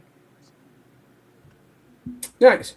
Yes, I have them losing to the Raiders, beating the Bills, beating the Patriots, losing to the Chargers at 11-6, which puts you at a nice little 3-way tie. Teed it up perfectly there. At the top of this division with the Chargers and the Chiefs, but the winner actually being the Broncos, just due to divisional record here. So the Broncos are the winners, but again, probably all 3 of these teams making the playoffs, all at 11-6. Yeah, I will have them beat the Raiders, beat the Bills. I believe I had them losing to the Patriots here. No, beat the Raiders, beat the Bills, beat the Patriots, lose to the Chargers. So I have them 13-4 for the season. So that being said, with my standings, Broncos win the division, Chargers in second place at 9-8, Chiefs in third at 8-9, and then Raiders at 6-11. I will also do a recap of the standings when we get done with this. But just to recap the records one more time for everybody, I had them at 13-4. Matt and Ben had them at 11-6. So ceiling and floor, gentlemen. I'll kick us off with that as well. I will say Super Bowl. I'll go as far as say Super Bowl win. Nope, never mind. Rams are still a thing. Super Bowl. They could win the Super Bowl. Play in the Super Bowl, maybe. I don't know. That's what I meant to say. But yes, I have them. 13 wins is what I predicted. I'll go as far as saying they could win 14, 15. It's going to be a pretty awesome season for them as my ceiling. And then as the floor, let's say everything just burns to the ground. Ironically enough, it'd be a tie, and I still have them at 9 wins as the floor, which is the over/under. So, like, I would take the over for sure on this team. Without a doubt, throw them in any future parlay. Yeah, I think I definitely agree. I think on the future parlay part there, I think their ceiling is much of what it was last year, right? Like winning the 14 games. Again, you very well could have made the Super Bowl if Bo Nix stayed healthy, or made the Super Bowl. I don't know. I don't think you could have won, but at least made the Super Bowl. So I think their ceiling is much of the same of what it was last year. And again, just because I think their defense is good. Again, I think probably right around where the Chiefs were, probably like the 7 to 8 win is going to be what your floor is. Yeah, I'm a little ticked down on the ceiling, and it's just schedule related. It's not really them related. I view them very similar to the Chiefs, where it's like it's 8-12. I think in between there is where they're going to shoot. I have them a little above the aggregate at 11 wins, just because I think the schedule sets up really, really nice at the end of the year for them to kind of rattle off some good wins. But no, their first 6 weeks, man. Like, look at that. Like that's where I think this is. Again, there's a world where 2-4 is on the table for this team. Yeah. Like, if Nix isn't what we believe him to be, or there's like, a Sutton and or Waddle, injury for a week or two stretch, like there is a real world where this team is 2-4 going into that Cardinals game, and it's really, really anxious times in Denver after winning 14 games. But no, and playoff wise, like for ceiling, I think very similar. I think it's play in the Final Four, play in the Super Bowl. Like, I think those are definitely on the table, just because you think about, like, the defense is going to continue to travel, folks. Like, the defense, I don't think is going anywhere. I bet they get some defensive turnover luck. Like, I was looking at it during the show. They had 25 turnovers in 2024. They had 14 last year. So, like, maybe they get, like, I talk about negative turnover differential. Like, if they get positive regression and they have like 20 turnovers compared to last year, like I think there is a world where they're still one of the top 3 defenses with Houston and Seattle pretty easily, and winning the 12 games and winning the division, going on to the Final Four. So Yeah. nice.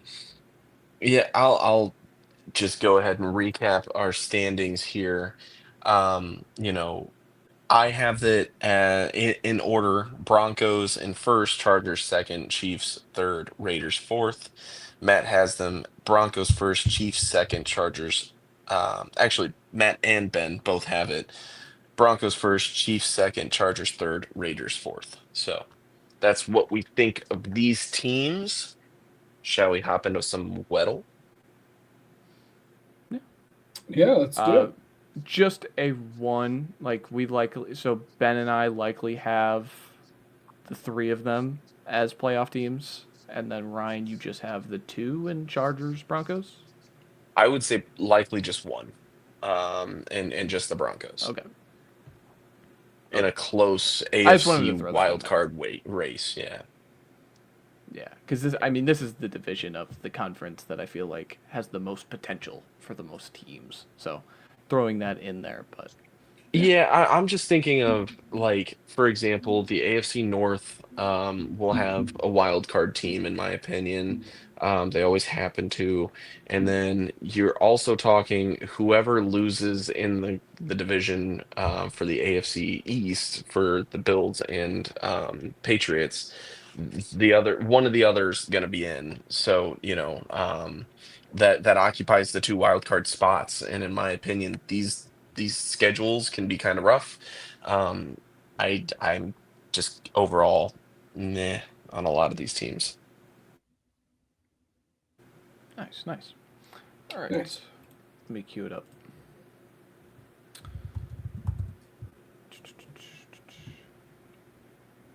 What the hell? Okay.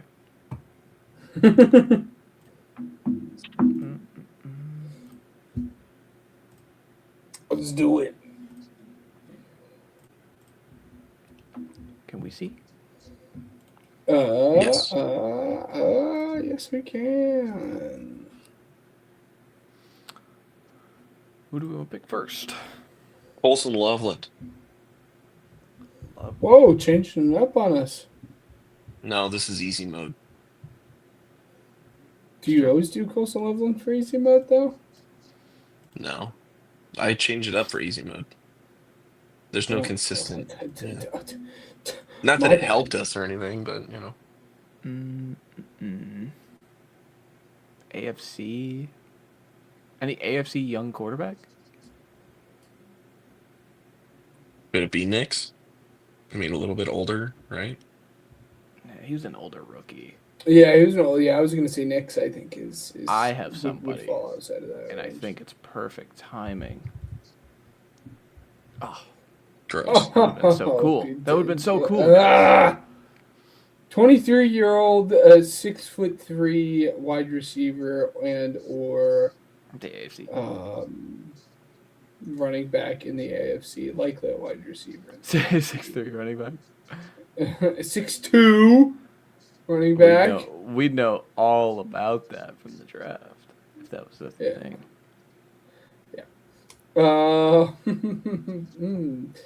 Oh God, my brain Is is Lad 6'2"?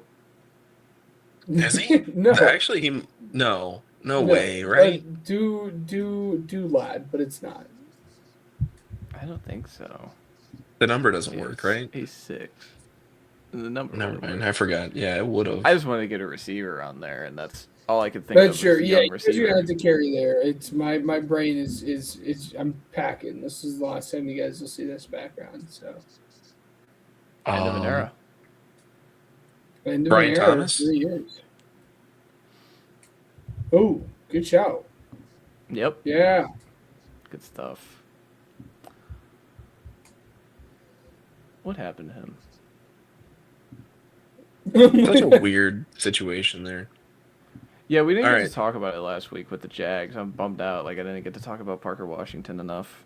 That guy's going to be so Gervon good. Dexter. Gervon Dexter.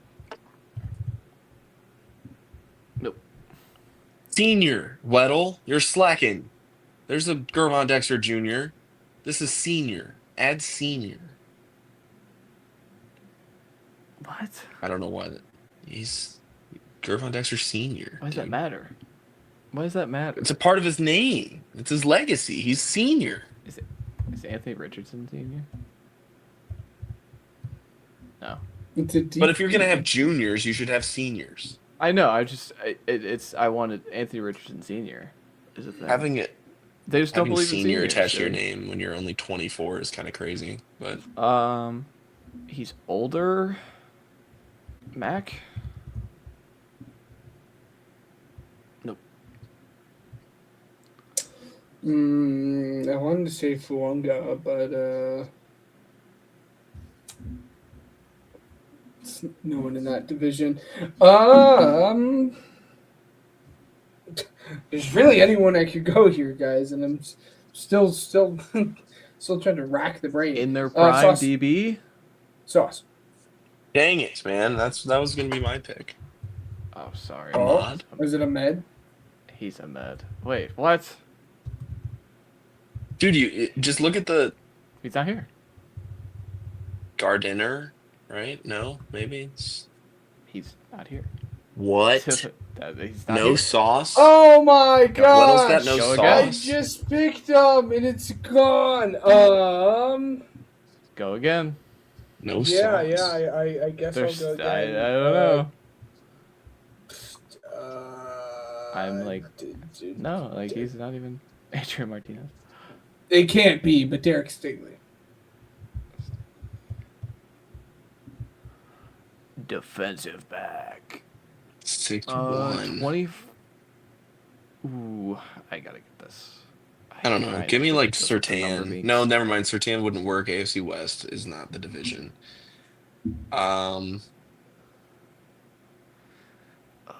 Yeah, Does he's Eli gotta get Apple something play else. for an He AFC does not North? play. Eli He Apple. doesn't play for anybody? Do you want me to pick him?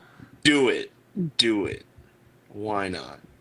San He's a Francisco- Niner? That's so no, funny. there's no world he's still on a roster. There's just no chance. I'm This is updated, bro. That No, helps it's- with the age. You're welcome. No, it's not. We're looking up snap counts last year. This isn't real. He's still in the league. He ruined my life for like 3 years. That's crazy. How many snaps do you guys think he played last year? How many? Uh, How many defensive snaps did Eli Apple play for the effing Niners last year?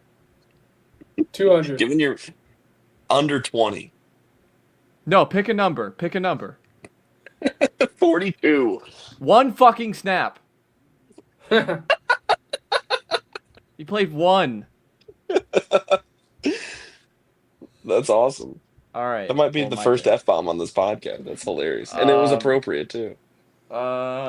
It's great. I have to get it. Dude, he's older.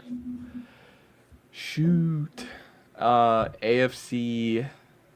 What number does Carlton Davis wear?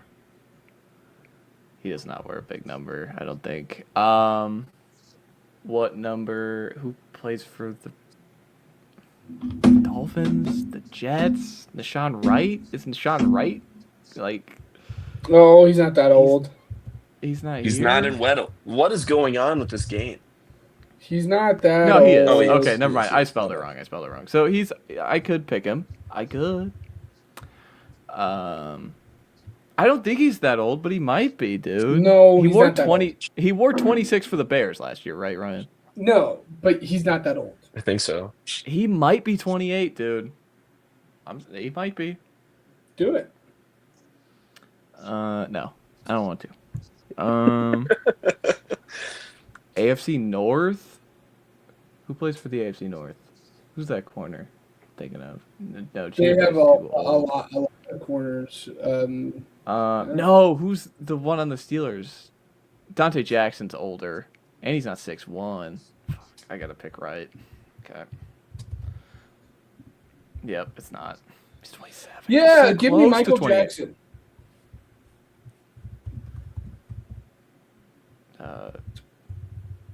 Mike Jackson? Yeah, Mike Jackson. Sorry. The Panther?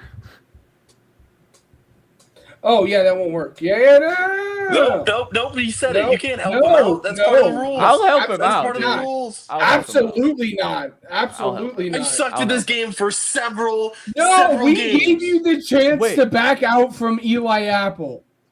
Screw That's you. fair. Yeah. Yeah, No. that's fair. All right. Whoa, what? How is that fair?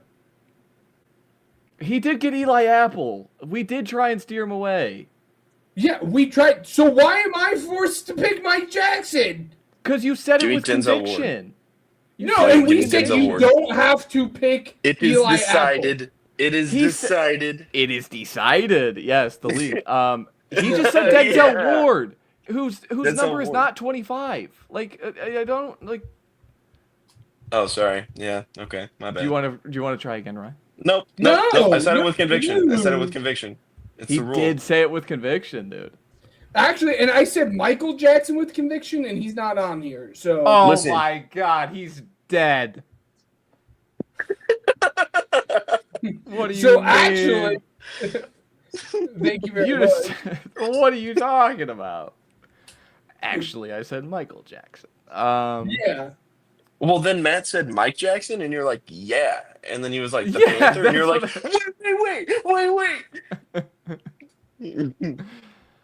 Mike You still Jackson. got guesses, dude. It's okay. It's fine. No. We've got the division, we got the position, we got the height, we've got the age. We do have the number. Dude, we like just have to we figure just it need out. to, like who wears 25 for the Bengals, guys? Like that's all I'm looking at here. Like it's just like who wears 25 for the Bengals? Is it I have Dax? no idea. No, he wears 20. He's not 29. No. It's, Cam Taylor it's- Britt. He's a Colt now. It's not your I know turn. that from two What in the are you prem. doing? He's Like saying Mike you. Jackson. I'm helping him. Screw you. I actually allow It's some against the leeway, rules. buddy. We decided this. Oh my gosh! Like, It's not that big of a yeah. deal. Do It's you a remember? big Do you deal. Oh my remember gosh. the "It is decided"? Like, come Yeah. on, dude. You can't help a guy out. I Do we know. have to hold on a minute? Before we used to play Weddle, I used to establish the rules before we did it. But then there came a time to where it was just already established and everybody knew. Do I have to go back to all right? Easy mode, we help each other out. Hard mode, we don't.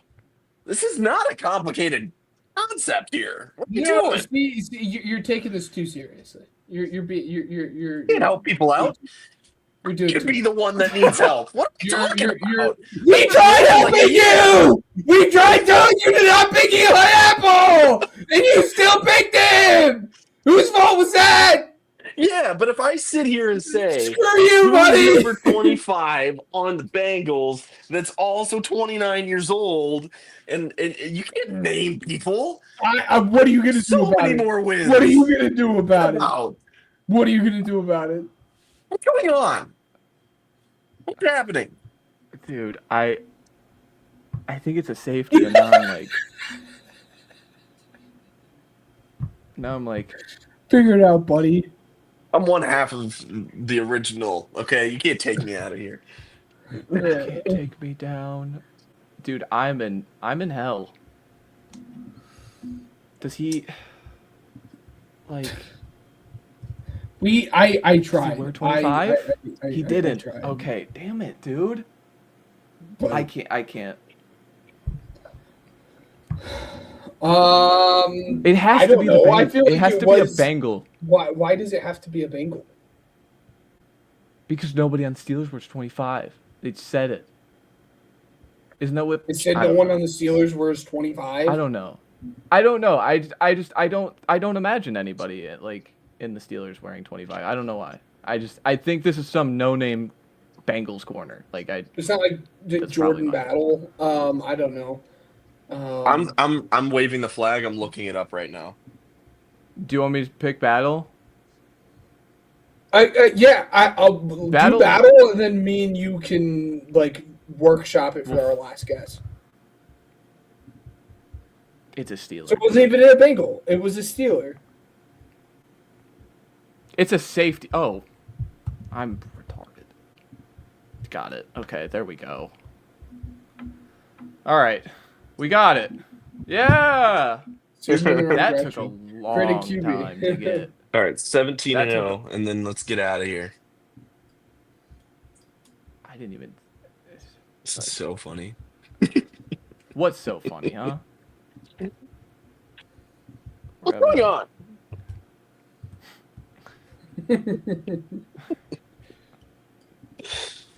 That guy is elite at that. Sounds just like him. Dude, he's at the fights. All right. Do you want me to respin? New game. Yeah, Yeah. Who's going first? you. Oh, look at that. Ooh. Give me Ben Johnson. Yep. Was really worried you were going to say Caleb Williams. I almost did, but then I'm like, the coach is awesome. Do it, Matt. Please, Matt. Please. No. He was ranked 70th, dude. He's not that good. Drake This London. is... What? Oh, Bijan. Okay, Whoa. he figured it out on his own, but we both gave a reaction. I think we have a great team. Oh, you got it. I think it's. Give me Jaden. You have You think to. so? You have to go Jaden. Do you think 'Cause he's my good thing is- enough in this? Well, what else are you going to do? The defense? Yeah. I'd No. rather save the defense for the McLaurin. Rams defense if it Right? were to come up. Is I'd rather McLaurin, like- bank it. I'd rather take Jaden now than any of their Yeah, receivers I and then think, hopefully get a yeah. better defense. Jaden is better than McLaurin. I don't know. Okay, we'll see. Yeah. Yeah. Yeah, If this just is go Bills, Jaden, I'm yeah. gonna be upset. Like, yeah. I mean, nah. I mean, I guess defense. They probably factor it in. Who do you want to pick? Who do you want to Dude. pick, Ben? Which one of these guys? Yeah, I mean, Garrett. Josh and Arian Smith. Yeah, Garrett Wilson. I don't know how he was drafted in the first 4 rounds. 14-3. Okay, Dang it, man. let's go Should have again. picked Caleb. It's true. The midget. Are we No. playing the right? Which mode are we playing? Because there is. There one. No. No. No. Start 9. Drake May. No Vrabel? November. Defense. Come on. Okay. Oh Okay. my All right. gosh. All right. All right. All Oh right. my gosh. Don't I'm say gonna sell anything. this. Don't I'm say gonna sell anything. this with some like woke shit. Like I'm gonna. No. Kalon Black, guys. I guess we gotta. You talking running back or head coach here? Because you could go either one. Actually, any of the options are pretty I good. feel like it has to be running back. Yeah, Jake Tonjes could go at tight end. Get out of here, dude. Okay, we have to like. Okay, now I have to factor this in. How do we like? What do you think truly would be the best here? Does I head would coach say- matter in this? I would lean tight end strictly because I feel like there's enough No, good it- head coaches and good running backs, but there's very limited I amounts of don't. good I, tight ends. I think you're running into some issue with. But the with peak of Kittle and, CMC. You're the right. peak. That's another. Yeah. I'm gonna go CMC. Yeah. Okay. All right. Can we not get like the Cardinals? Because that would be a bummer. Because Jeremiah Love is good. No, because we have Trey McBride. He sucks though. Like he's overrated. Stop. What are you doing? Okay. All right. Brock All right. Bowers. It's good move. Good move. I think we did it. Dude, he's on the Raiders. Albert. Oh. I think we did it. I think Oh we did my. it. I think we Oh did it. my gosh. I don't think this matters. I don't think coach matters in this. I think it's just for show. Like You it. want me to Let's click see. it? Yeah. This is If it this is, a it's because 17. of Dave Canales. This is as 17-0 as it gets. 16-1. There we go. Yay! Let's go. Let's just go So for 2. so now do we have to do the harder modes? I don't know. Because there's other modes. This is just classic. Can we True. build Owen 17 team? Oh, let's try it. Yes. Yes. Yeah. Let's do it. This is last run because my iPad's about to die. All right. Who? Oh god. me. Lions. It's me. This is just a refresher. Watch Teddy? it, buddy. Teddy Bridgewater. These guys are all too good. For Who is their 17, backup QB? it's Teddy. Teddy. They're too good. It's Teddy. It's Teddy. Teddy 2 gloves. Oh, okay. Yeah, Well, it's Teddy. we already got a win. We already have a win. Who's next? Titans. Give me Spears. Yeah, Tajay Spears. I feel like Tajay Spears is too good. Yeah, Spears is too good. Who's their receivers again? Give me Xavier Restrepo. Restrepo. Yeah, Restrepo. Restrepo's terrible.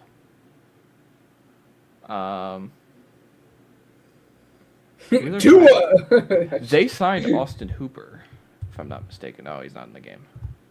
So they just have bits in this. Tyler Goodson, he was good for the. Yeah, I kind of gotta go. Who's the head Goodson. coach again? It's bad. Isn't it? Stefanski. Oh yeah. Okay, never mind. Their defense probably isn't bad enough. So yeah, Tyler Goodson, Iowa legend. Defense. Okay, their defense is bad enough. Yep. I was with you. Oh, do they have? Who's your backup tight end? Ooh. Am I Oh, good? Alberto. Alberto, yeah. Head coach. Damn it. Ah. Dude, we're gonna Wait, win wait, 10 what is that? games. Wait. Does What this does say that Mina say? Kimes? Please pick Mina. Dude, Shout out Mina Kimes. Mina's awesome. Dude. No, she's great. Like, Mina, she's we're trying to phenomenal. go 0-17. What? Oh. We just got like what? Oh, 12 So we get man. Mina- 12 man. Oh, Mina Kimes is just our friend now. It's like she's like our Pokemon. Dude, that like, would be she's awesome. our ally. Like, It's like Mina a Kimes, please come on Pokemon. the podcast. No! No, it was Mina Kimes. She was too good. Mina, She what had the it. hell? No, dude. No. We were Oh, Mina Kimes. She added to it. this close. Uh, She gave us a All win, right. dude. She gave us a win. I know. She's goaded. Mina Kimes is goaded. Oh my goodness. All right, gentlemen, any closing comments? No, this was a lot of fun. Different background next week. Blah blah blah blah blah. Finishing out the AFC with the AFC North. It'll be fun. Some fun quarterback discussion to talk about. Talking about the 69th ranked player in the NFL next week. So that'll be a lot of fun. And this is a lot of discussion. A lot of people are not happy that Lamar Jackson was ranked that low. But How many players are better than Jordan Love again? It's like 70 something. It was in the 70s, dude. It's so funny. Number 72 in the NFL. do you think Caleb Williams is going to be on this list? He's got to be top He's 15. gonna be like top 30, dude. Yeah, he's gonna be insanely high. Dude, it's the players. This The list players, has are, the Xavier players are McKinney more being influenced better by than Jordan aura Love. moments than us. What was he? Probably. We'll see. They said Xavier McKinney is better at football than Jordan Love. They said Wait. Zay Flowers is better at football than Jordan Love. Xavier McKinney's pretty darn good at football. No, he's not better than Jordan Love. Listen, yeah. It's a funny list. Zay Flowers is also feels like one of the guys that I can't get behind. Like I don't know why people like I just can't. Is Cortland Sutton better than Jordan Love? Apparently. Yeah, he's at 68. Apparently, he's better than everybody is. He's better than Lamar Jackson. Tell you that much. Anyways, I say he's the 7th best quarterback in the sport, and people are just like, you know what? Actually, he's like not that good, Matt. All right, Yep. You don't know what you're talking about. That's what it is. Yeah. That's what it is. Ladies and gentlemen, do not pay attention to that list unless it fits your agenda. Thank you guys for listening to the Pigskin Project. We want to thank Uppercuts Grooming, Regional Radio Sports Network, and Spotify for Podcasters for listening and helping us promote our podcast. There will be a new sponsor coming up here soon, probably next month. Reason being, I got a new broadcast job. So I will just say thank you to Regional Radio Sports and continue to, just because they did play a vital, piece in being, a piece to get us out there. But, I did take another broadcast position that will be starting roughly at the end of next month. So, we will be promoting the podcast on there. That's breaking news to these guys too. I didn't tell them. So, thank you guys for helping us promote our podcast. And until next week, where we do the AFC North, this has been the Pigskin Project.